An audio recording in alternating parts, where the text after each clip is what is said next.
और टीकाकरण के लिए जिस यूविन पोर्टल को केंद्र सरकार ने अंतरिम बजट में पूरे देश में लागू करने की घोषणा की है, उससे देश की आशा और एएनएम कार्यकर्ताओं को बड़ी सहूलियत मिलेगी। भोपाल में यूविन पोर्टल का क्रियान्वयन पायलट प्रोजेक्ट के तहत हो चुका है। टीकाकरण के लिए बच्चों और गर्भवती माताओं तक पहुंचने वाली भोपाल की आशा कार्यकर्ताओं को इससे काफी सहूलियत हुई है।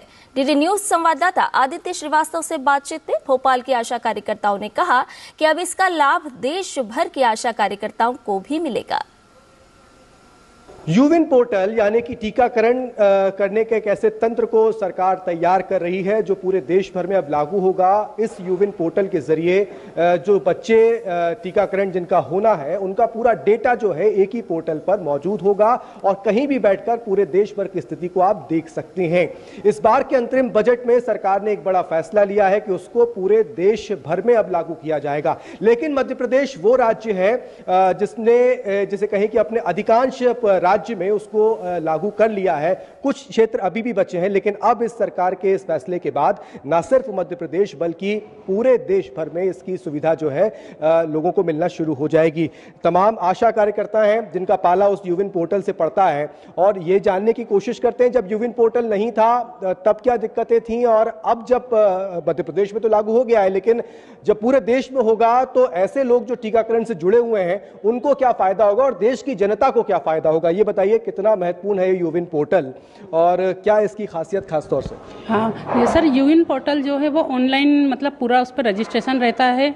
उसके द्वारा हम 0 से 5 साल तक के बच्चों का ऑनलाइन रजिस्ट्रेशन करते हैं, जिसके द्वारा पहले टीकाकरण कार्ड की जरूरत पड़ती थी। अब जैसे ही हम हितग्राही का मोबाइल नंबर उस पर डायल करते हैं तो उनका पूरा कार्ड आ जाता है, जिससे उसको टीका लगाने में सहूलियत होती है।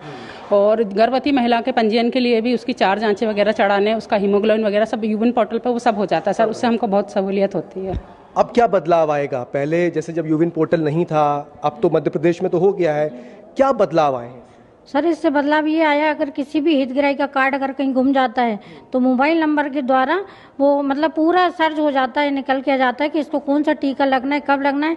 सबसे महत्वपूर्ण बात सर, हितग्राही को एक दिन पहले पता चल जाता है कि हमारे बच्चे को कल आंगनबाड़ी में टीका लगना है, क्योंकि ये ऑनलाइन रजिस्ट्रेशन है तो इसमें पूरे ऑल इंडिया में चला जाता है उसमें डाटा, तो इसमें कोई दिक्कत भी नहीं हुई। इसे अपना वैक्सीनेशन टाइम से करवा सकते हैं। कैसा फैसला है सर? ये फैसला बहुत अच्छा है सर। हम लोग सर्वे करने जाते हैं तो कई हितग्राही ऐसे बोलते हैं कि हम लोग तो यहाँ किराएदार है, हम लोगों का कार्ड गांव में ही रह गया है, तो सर हम नंबर मतलब मोबाइल नंबर से उसका सारा डाटा अपने पास ये कर सकते हैं और वैक्सीन लगा सकते हैं या टीके लगा सकते हैं बच्चों को।